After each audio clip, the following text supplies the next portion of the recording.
Welcome to the Millennial Investing Podcast. I'm your host, Clay Finck, and today I am joined by Okta co-founder and COO, Frederic Kerrest. Frederic, thank you for joining me today. Thanks for having me here.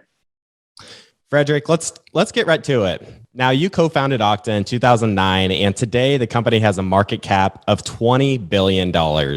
As a guy from the small town in the Midwest, I have to ask, what has the experience of founding a multi-billion-dollar company been like for you? And in the early days, did you ever imagine it becoming just so big? Well, when you put it that way, it certainly gives me room for pause. Look, when we started the company, I think entrepreneurship is great for a lot of reasons that I know we're going to talk about a little in today's podcast.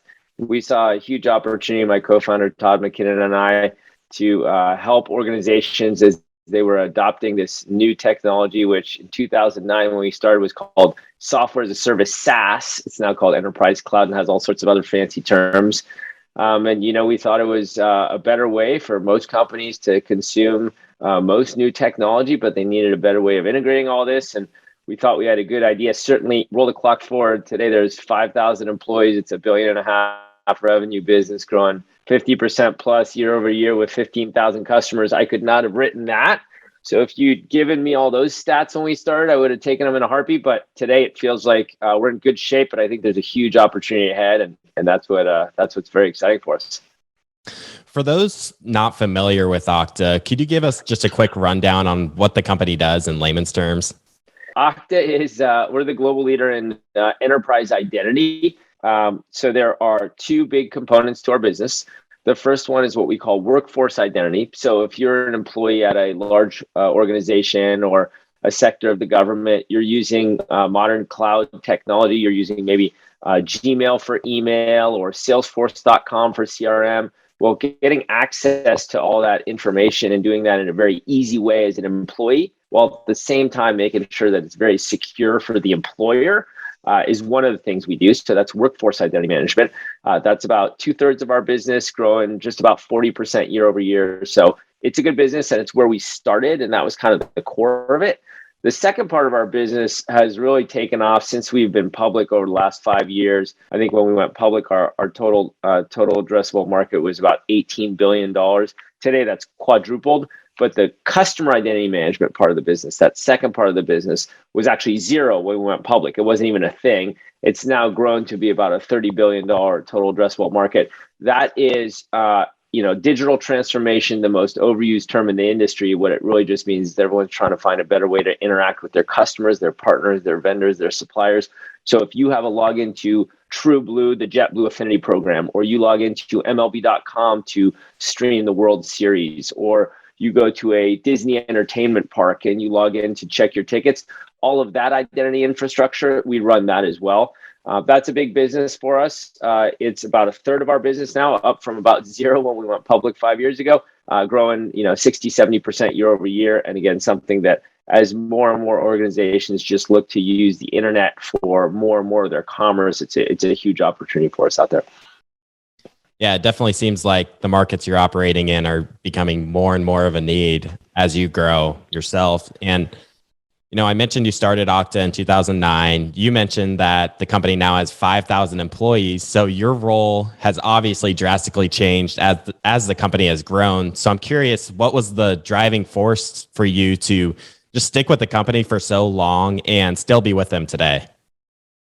Well, a couple of things. First of all, I'm having a good time. So you got to make sure that you're getting up every morning excited about what you're doing. And, for me, it's still a lot of fun. I get to work with some fantastic people every day. I've gotten to build some amazing relationships with really forward-thinking, C-level executives at all sorts of companies who are trying to move their businesses forward with technology. We're on the forefront of innovation. There's never a dull moment. So first and foremost, you got to do what makes you happy and what you enjoy. And I still get up every day early in the morning, excited about going to work. So that's a good thing. But secondly, also, when you're trying to build a business the way we have in enterprise technology or enterprise software, you want a big opportunity out there and something where you really think you can have a big impact. I think that software as a service, or enterprise cloud, as it's now called, I think enterprise software is great. It's what I've done my entire career. I got a computer science degree. in the late 90s. And since then, kind of moved to the business side of things. But I've always been in enterprise software. I think it's very exciting. I think it's very interesting. And I think it does a lot of great things for the world. I also started writing software in a client server world on premises in the old days, and that moved to enterprise cloud. I was fortunate to be working at Salesforce and had a front row seat to drinking a lot of Kool-Aid in the early 2000s when the company went public, and just saw a lot of value in organizations subscribing, right, renting software over the internet as opposed to installing it themselves. ROI, the return on investment, is higher. The TCO, the total cost of ownership, is lower. And frankly, a TTV, time to value, is just so much quicker that it just makes sense for most companies to rent most software over the internet if it's just not core software that drives their own businesses. And we find ourselves today in a market where when we started this 13 years ago, everyone said putting identity in the cloud, that's crazy, that's never going to work. Identity management had typically been a sleepy industry. I think the total TAM for what we were doing was rated at 2 or 4 billion or something by Gartner. Fast forward today, it's an $80 billion TAM that's growing, 10-20% year over year, where we're the clear market leaders, with a huge opportunity ahead. I mean, as a business executive, there's not much more exciting situation you could find yourselves in than where we are today. And so, I'm very proud of the results. I think we've done a fantastic job. The team's worked very hard over the last 13, 14 years in building the company. But frankly, I think the next 3, 5, 10 years are going to be way more interesting and exciting. And that's the fun part for me. Very cool. Now, I got a chance to read your book, Zero to IPO, and I wanted to talk a little bit about that. But before we dive into some of the details, I couldn't help but notice in your book, you mentioned that your dad was the CFO at a number of publicly traded companies. And not too many people can say that, their father just is like so successful and is able to learn so much from him as you grow up. So what are some of the biggest lessons you learned from him? Yeah, absolutely. My father was the typical immigrant entrepreneur story. He came to America from France in his early 20s with a suitcase in his hand and $500 in his pocket. He tells me now, it was like $250 in his pocket. Fine. Let's just say it was $500 in his pocket. Didn't really speak the language, and built an amazing career for himself, and was a 6-time public company CFO, as you said. What did I learn? I mean, I learned a lot of things. First of all, when we started the company, I was the CFO, and I'd spent my entire career trying not to become a CFO because, of course, you don't want to do exactly what your dad did. So he found that endlessly entertaining, and kind of chided me for a long time, and always said, "Oh, let me know if you need me to review your books." When you're a small company, there's not much to review. It's like how much are you spending and how much you have left. But I was the CFO for the first 2 years. I'm glad I got out of that job and I was able to hire much more seasoned professionals. So then I didn't have to take the heckling anymore at home, which was good. I learned a lot of things. First of all, just organization and efficiency. Just understanding kind of where things are and how to build a plan and how to follow that plan, how to adjust those things. I remember when I was 6 years old, I was able to sign my name because that's how I got a library card back in the day when we went to the library. And the day he found out from my mom that I could sign my name, he took me down to the bank, because it turns out that all you need to open a checking account back in the day was also to be able to sign your name. He's like, "Well, you can sign your name. I know because you did it for the library card, so you could do it now." So by the time I was 6, I had a checking account with one of those little books where you would write the balance of like, I have this much and this much went out and here's the interest. And so we were certainly taught a lot of good financial education at a young age. The other thing I would just say is focus on hard work. I mean, my dad just got up every day, worked very hard, built an amazing career. Those things don't happen by yourself. Certainly there's plenty of luck involved, but there's also just a lot of hard work. And I think that that focus and that dedication and determination certainly has served me and my siblings very, very well. And then I think the last thing is just to have a big dream. My father always had this vision of where he would go and how he would do it. And certainly he did a fantastic job, personally and professionally for himself. But also, I think instilled in me and my siblings the idea of having big dreams and going for those big goals. And look, if you set a high bar, even if you miss it by a little bit, you're still going to be in really good shape. And I think those are a few of the big takeaways. That's funny you mentioned going to the bank. I remember my dad taking me to the bank as a child to open up my first checking and savings account. So it's pretty funny that memories tends to stick with us, even though it seems like a pretty basic thing to do now. That's right. Now, Especially today, right? Yeah, my young kids, they have like, I use Greenlight, which is a great service, which is like the service that I wish I'm very happy they built. It allows you to teach your kids how to do savings, the power of compounding interest, but it's all digital. It's like an app on their iPad. It's an ATM card, debit card that they have with their picture on it, just very different from when we got checking accounts back in the day, right? mhm. Now, things weren't always so smooth from the beginning in starting your company. You tell the story in your book that you presented to the board that you missed your revenue target by 70% back in 2011, which obviously didn't make the board and investors too happy, if I had to guess. How were you able to bounce back from that? Yeah, well, that's a true story. Some of those dates are indelibly imprinted in your brain. It was June 30th, 2011. So at the time, we hadn't changed our fiscal year to be a Feb 1 fiscal year yet. So the fiscal year was the calendar year. So the end of our second quarter was June 30. Turns out we were also trying to close our Series B financing at that time. So not only did we miss the quarter by 70%, but I was talking to the theoretical new investor who had given us a term sheet. And he said, "Oh yeah, so how'd the quarter end, before I give you guys all this money?" And I said to him on the phone, "Well, we missed by 70%. He said, 17%? I said, no, 70%. He's like, "That's a huge problem. I'm going to be there in 60 minutes. And he drove up from his office. So yeah, it was, it was a tough time. I think one of the big reasons that I told that story, and I had a lot of very successful entrepreneurs tell similar stories in the book, is because there's this impression from the outside that these companies, Meta or Amazon or Salesforce or even Okta, if we're fortunate enough to be considered in that group, they were destined for greatness from the beginning, and that entrepreneurs struggling at home, well, it's just very different, and they're never going to succeed. And nothing could be further from the truth. I mean, all of these quote unquote amazing predestined companies, they've all almost died 20 times. And so I think just demystifying that process and letting everyone know that it's hard for everyone all the time was one of the goals.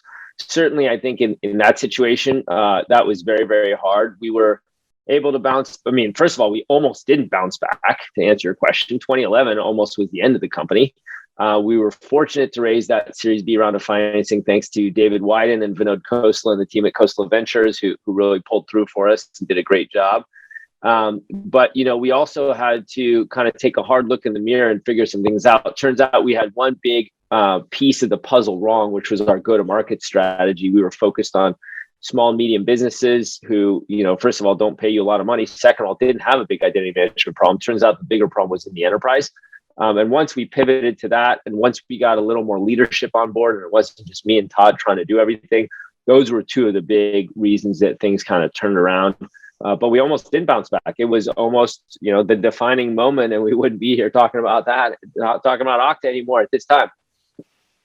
As a technology company, you're often competing against some of the biggest companies in the world. Today, that includes Apple, Google, Amazon, some of the ones you mentioned.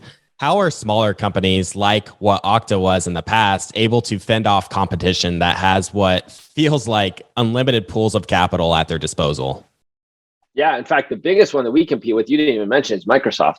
And so for us, that's, first of all, as an entrepreneur, that's quite something, because I remember as a kid growing up writing on Microsoft operating systems and now competing with them as the number one competitor in their market, who is beating them, by the way, in the Gartner Magic Quadrants and everything else. That's pretty exciting as an entrepreneur. I think the number one thing, frankly, is just focus. I mean, those companies that you mentioned, they have so much going on that they're basically a private equity portfolio of balanced properties at this point that they're all trying to push forward. There's competing priorities inside there. There's different initiatives that the CEO has. The different GMs are running good businesses, but it's really about what does the CFO want to talk about at earnings, and that's going to be the focus. Big difference for us is we have 5,000 people, and all they do every day is get up and think about identity management, and they think about how they can help our customers move forward and adopt all of this modern technology. And I think that's a huge advantage. Now, certainly, is it something that we think about every day? Yeah, of course. We live in a competitive environment, and we got to make sure that our products are working well and that we're driving more value for our customers. But it's like the race car drivers. If you talk to any of them who drive like in NASCAR or something at 200 miles an hour, they'll say, yeah, well, you have to know where that wall is right next to you, but you don't want to stare at it because otherwise you're going to crash into it. So you have to have a plan and a program and a vision of where you're going. You have to be aware of what's going on in the competitive environment because we're selling to companies and Microsoft's trying to sell them software too. But at the same time, I think that focus and that determination really to put customer success first, I think that has really played out well for us and frankly for our customers. And, so far, so good. Right off the bat in your book, Zero to IPO, you list 3 rules to live by. Could you discuss those 3 rules for the audience? Yeah, happy to. And in fact, Clay, the reason I put that in there is in case no one read anything else from the book, hopefully they would take away those 3 rules. The first one is, time is your most precious asset. So entrepreneurs, there's a lot coming at you when you're trying to build businesses. People have all sorts of ideas. You're trying to hire employees. You're trying to build products. You got to realize that there are some things you should be doing, but there are some things you should not be doing. First of all. Second of all, you need to prioritize what you're doing because only you know is what is most important. Great example of that is email. Email is largely what other people want you to do, not what you should be doing. And so thinking about where you should be spending your time is the most important thing.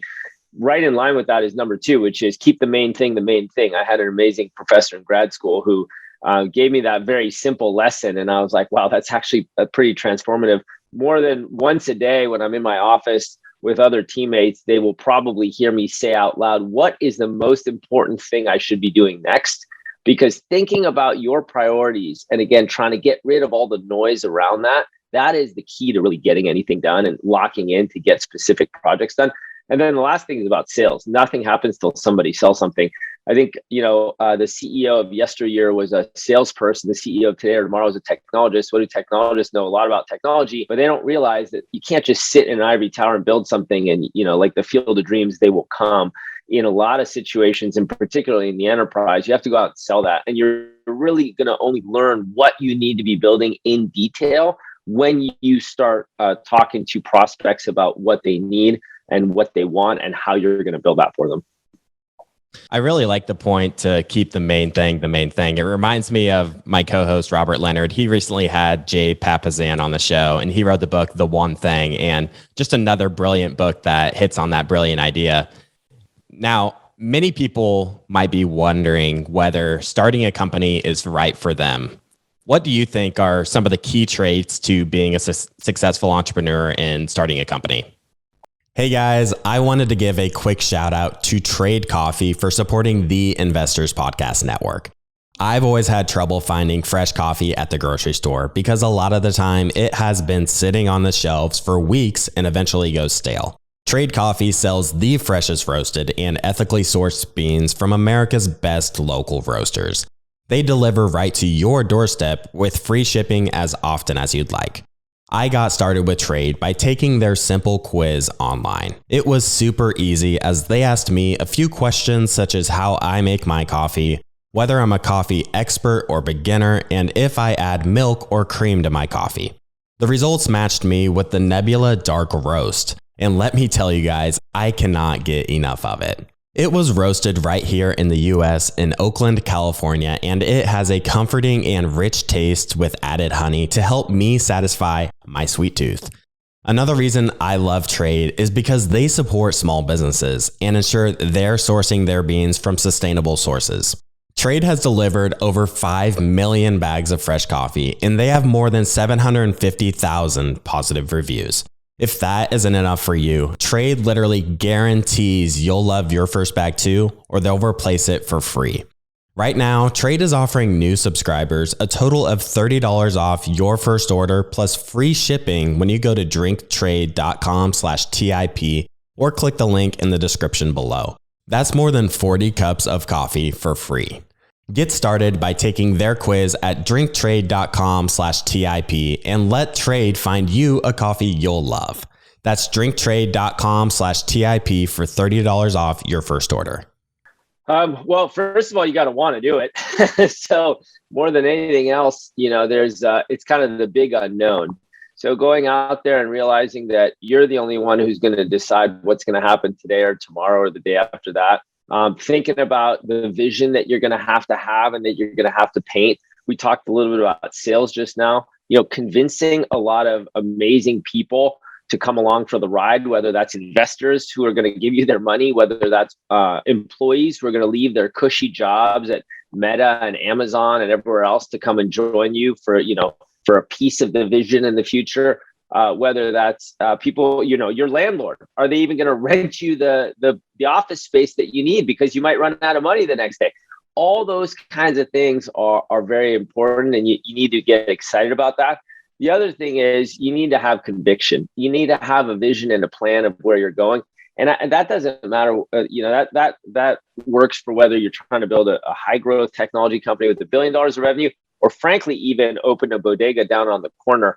You need to have a plan and a vision of what you're trying to do and where you're trying to go and how you're going to get there. And then you need to paint that vision, and then you need to be able to execute. You can't just sit there and have all these great ideas and then not put them into play.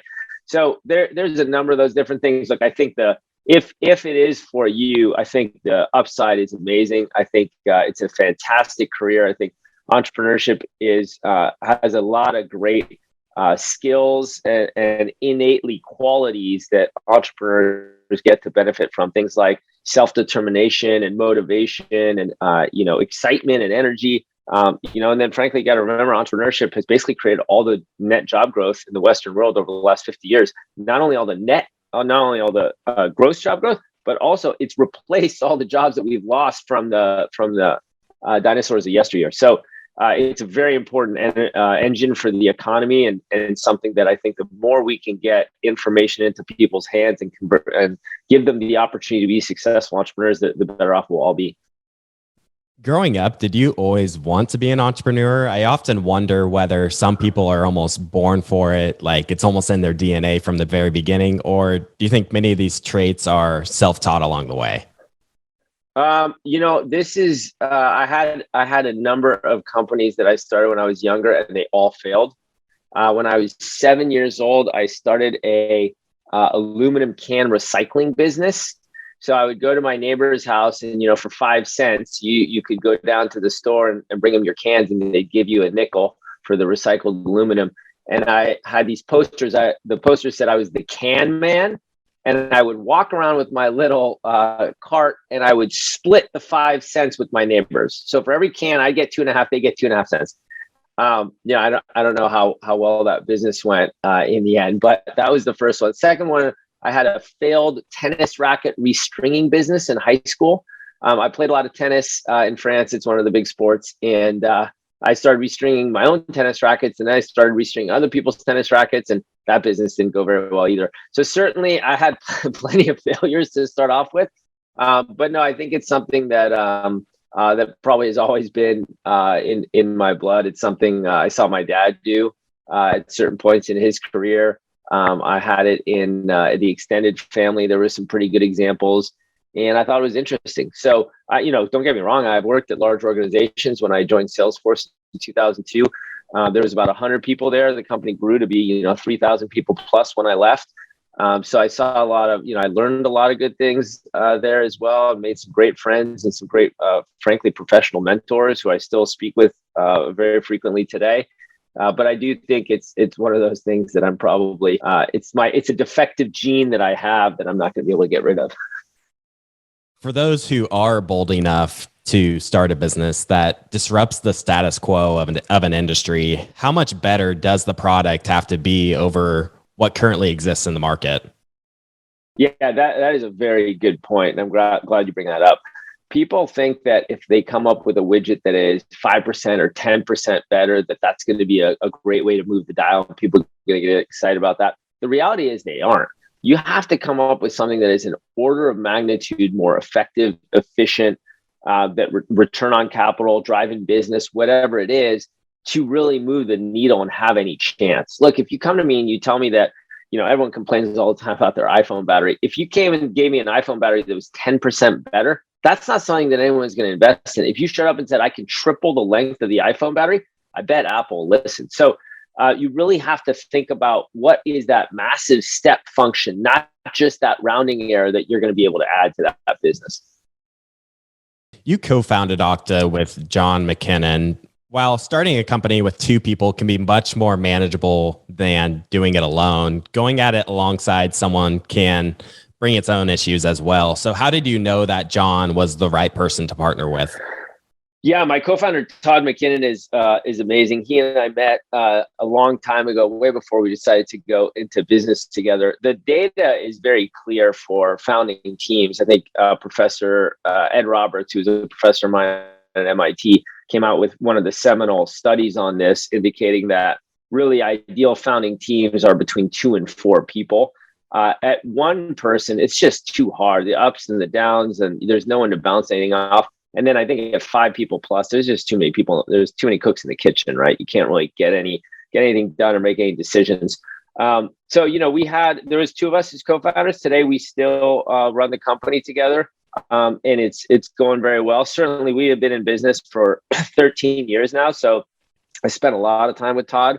And it's like any good relationship that you have with a significant other, a spouse, a good friend, a teammate, someone you've known for 20 years. You get to know people pretty well, and you get to understand kind of how they operate, what they're thinking about, where they're going next. And in a lot of cases, it actually, frankly, cuts down on a lot of the back and forth, because you can have very clear conversations. We also have a lot of trust and confidence, and there's a lot of transparency in our conversations, because we were both there when there was nothing else. We were both there in 2011 when we almost died a couple times as a company.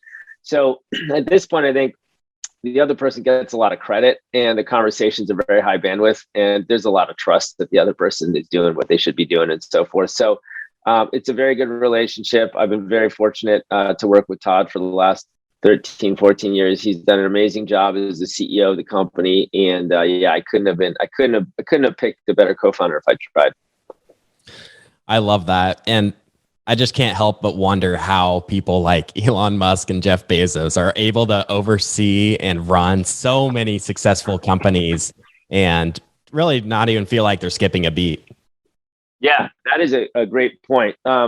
Right now, I am also the chairman and co-founder of a neurotherapeutics company. We're working to find new cures to central nervous system disease. We have some great breakthroughs in Alzheimer's and Rett syndrome to start with, a company called Herophilus. And my co-founder there is actually one of my best friends for the last 25 years, an amazing professor named Saul Cato. And Saul and I have known each other for so long, and they've been such close friends, that it's a different kind of partnership actually than I have with Todd, because Todd and I mainly have been business partners, whereas Saul and I can have also very high bandwidth conversations and skip a lot of steps, but in a completely different way. So, maybe I'll have to write my next book on different types of co-founders or things like that. In your book, you walk through essentially the whole process of taking your company from zero all the way to the IPO stage. And that includes receiving funding along the way. How should founders know when it's time to raise outside funding from new investors, such as through something like venture capital? Yeah, well, one of the great things of being an entrepreneur is you get to decide how you want to build your business. And certainly in the book, Zero to IPO, I talk a lot about the vision and the mission that we had around high-tech entrepreneurship. A lot of the entrepreneurs I speak with in the book are folks who have raised institutional venture capital. So, we can certainly talk about that. I just want to be clear, though, there's a lot of other ways as an entrepreneur to build your business. First of all, I know a lot of people who are successful, quote unquote, serial entrepreneurs who build a company for a few years, they sell it, and they start another company, build it for a few years and sell it. Maybe they're experts in a specific industry or type of technology. That's a very good way to build a business. Another very good way is a cash flow. Back to the bodega. I mean, that's how those businesses are usually run. They don't raise institutional venture capital, certainly. But if you are going to raise institutional venture capital, that is a special beast in and of itself, certainly. Specifically, when founders know that it's time, that's a good question. I think if you ask a lot of different entrepreneurs, you'll get slightly different answers. And it'll be somewhere between when you have confidence in your business to when you see things working to when it's time to take it to the next step. And I think all of those are probably accurate. They probably depend a little bit on what kind of business, again, what the entrepreneur is trying to do, what the stage is. and what the industry is and what kind of products that you're building. But what I would probably say is, look, there's a lot of good use of outside capital. One of the biggest ones, obviously, is just accelerating the growth of your business. A lot of times you can reinvest the profits from your business into that business and keep growing it. But if you think that you're really onto something that is a big market, and we're talking about a market that starts with a B, so billions of dollars. Second of all, where there are some large incumbent organizations, like we mentioned a number of them earlier on, you could be going up in an industry against Amazon and Alphabet and Meta and all the rest of them. Third, a big growing industry is a big one. It's going to be very hard to go into an industry like chip manufacturing, where you're going to need to upfront have tens of billions of dollars just to build the fabs and go and compete with Intel. So I think there's a lot of different components to it. But yeah, I would say that when you have a lot of confidence and you know that it's time to accelerate to hit that next level, that's always a good time to start talking to folks about outside capital. One question that just came to my mind, oftentimes when you raise funding, that leads to dilution of your own equity and dilution of your voting rights in the company. I'm curious if that was a difficult hurdle for you to make, given that you were giving up some of that control of the company that you started from the very beginning. Well, it really wasn't, because that was the plan. So again, we could have built a cash flow business, and there's nothing wrong with being the 100% owner of the local store. I mean, that's great. In fact, that's how America was built largely. But if you plan to build a high growth technology company, if you plan to build a public company, with which we always knew that was one of our goals, to build a large independent public software technology company, ultimately at some point you're going to have to give up some of the equity, and that's part of the deal. First of all, when it comes to the equity and the voting rights, I would really focus on the equity. Voting rights really don't come into play until much later. I can't remember ever having had a real vote as a private company. People ask me this a lot. Well, how many board members and so forth? Look, if you're coming into and it's going to be a voting story as a private company, things are already in a bad place. And frankly, even when you become public, there's not a lot of voting going on. I mean, the votes are all in line. Certainly over time, when you've been around 50 years, like, the voting matters. We've been public for 5 years, and there's still not a lot of voting. Equity is important, though, absolutely. And the way I think about that is, look, you're trying to build a bigger pie. Ultimately, you want a smaller piece of a bigger pie. That's what you're trying to do. You can own the entire pie, and then you sell no equity and you run that business. But if you're trying to build a really big business, it's going to be a much bigger pie. And naturally, you're going to have a smaller percentage of that. But ultimately, that's going to be more valuable. And then also, you get to bring a lot of amazing stakeholders around the table with you. I mean, it's not as though you're selling your stake. You're selling a percentage of the company and some stock to people who aren't going to add value, right? In theory, you're bringing in others who are experts in the business, the industry, the geography, whatever it is that can really add to it. And ultimately, it should be additive to the whole picture of the capital that you're bringing in. That makes sense. Now, with Okta as big as it is today, you've learned the importance of hiring the right people and instilling the right culture within the company.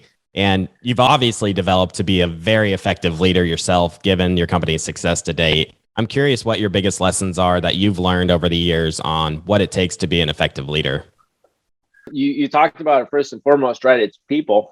We are, in my business and in software businesses in general, human resources is a pretty funny term, right? It's like you're talking about people as human resources. Well, it's because back in the day when they had factories, they had other resources, and then they brought in people and they became the human resources. Well, in our world, it's just people. I don't have any factories. I don't have heavy machinery. North of 50 cents of every dollar that we spend is on hiring, attracting, developing, growing the best people in the world. And so that's a big focus for us. First and foremost, I think that everyone has, there's a lot of different successful leadership styles. So it's an interesting question, but I'm always hesitant to say this is the way you need to lead or that's not a good approach. Frankly, different things work for different people, and different leaders have their own approach. Now, ultimately, I think there are a few things have to be true. First of all, you got to be genuine, right, to whatever you're trying to do, because you're going to have to do it day in and day out. And, in our case, we're fortunate. We're still in business, over 10 years later. And so you have to be living that every day. Second of all, you got to think about culture proactively ahead of time. And it's not just what you're going to say and some words you're going to put up on the whiteboard, but you got to live it every single day. For us, we spend a lot of time working on those things. Love our customers. We talk about innovation, talk about transparency. We talk about empowering our people. We talk about teamwork. We talk about integrity. These are things that you also want to repeat over and over, especially when you're our size, growing as fast as we are. We add hundreds of new employees every quarter. So every quarter, there's people who don't even know what the culture is. Third of all, it's not about me anymore. I mean, it was when it was me and Todd. It was pretty easy. Either Todd was doing something or I was doing something or no one was doing it. Well, now, right, there's thousands of employees out there. Most customer conversations happen without me there. So culture ultimately is also about, how are other people going to behave when you're not there? Because it's got to become their culture, not my culture, not Todd's culture, but the culture of all the employees and what we want to have.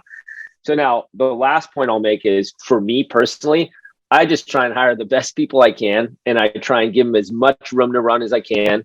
And then I see my job as, how do I make them successful? How do I take down roadblocks? How do I get things out of their way? If they need help with strategy or they have specific questions, I'm happy to give them that feedback. But I'm certainly not a micromanager. As you mentioned at the beginning of this episode, when we started the company, I did everything. I was the CFO, I was the GC, I was the chief information officer, I was the chief security officer, I was the head of sales.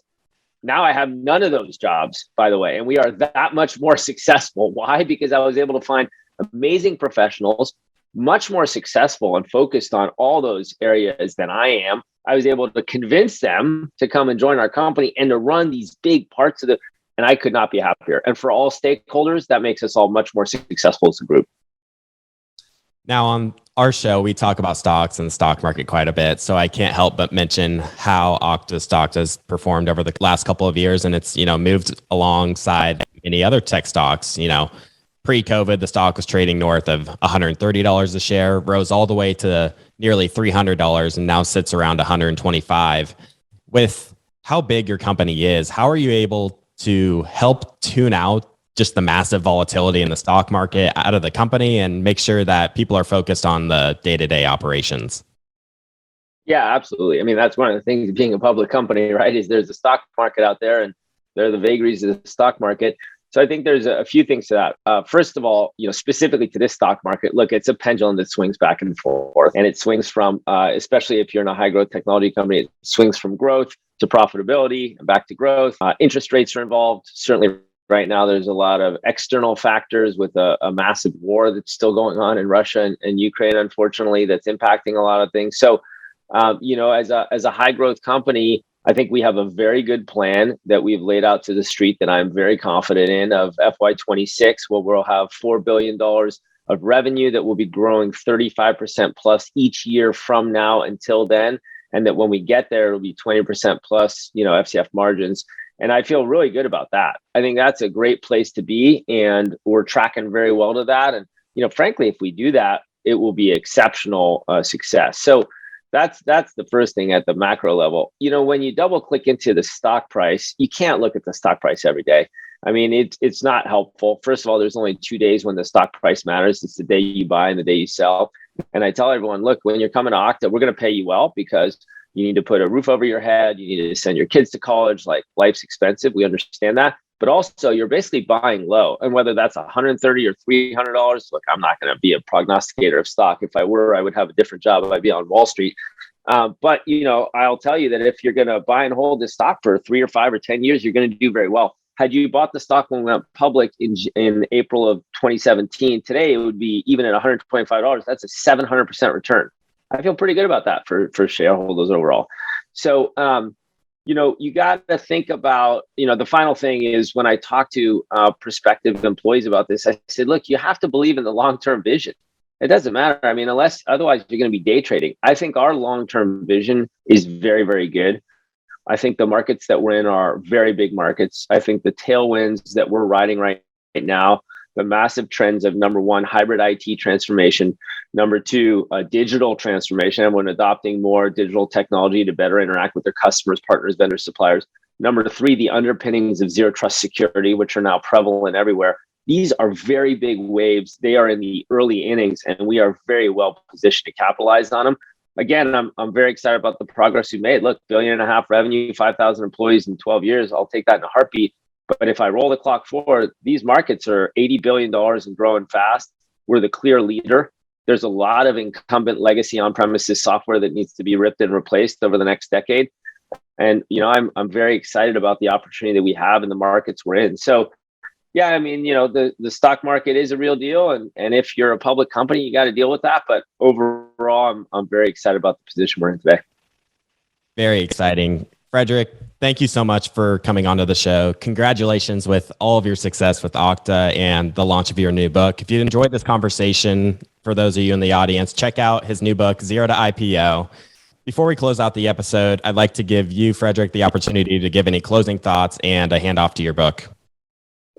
I appreciate that, Clay. I just want to say thank you very much for having me here today. I really appreciate it. I'm very excited about the book. I'm glad that it's launching. It's the field guide effectively that I wish I had when I'd started Okta. So we tried to make it very practical. And then finally, I'll just say that it's for a good cause. All the profits for the book are going to two fantastic nonprofit organizations, Build and the Hidden Genius Project. One's national, the other one's in my backyard here in Oakland, who use entrepreneurship and leadership skills to help Black youth and youth from under-resourced communities more broadly stay in school using some of those skills. So, there's no better way for me to try and share what I've learned with the entrepreneurs out there, while at the same time putting it back into the future generations as well. So, wonderful. Thank you so much, Frederic.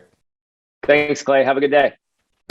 Thanks for watching. Make sure to subscribe and hit that notification bell so you don't miss out on our next podcast episode and new investing resources.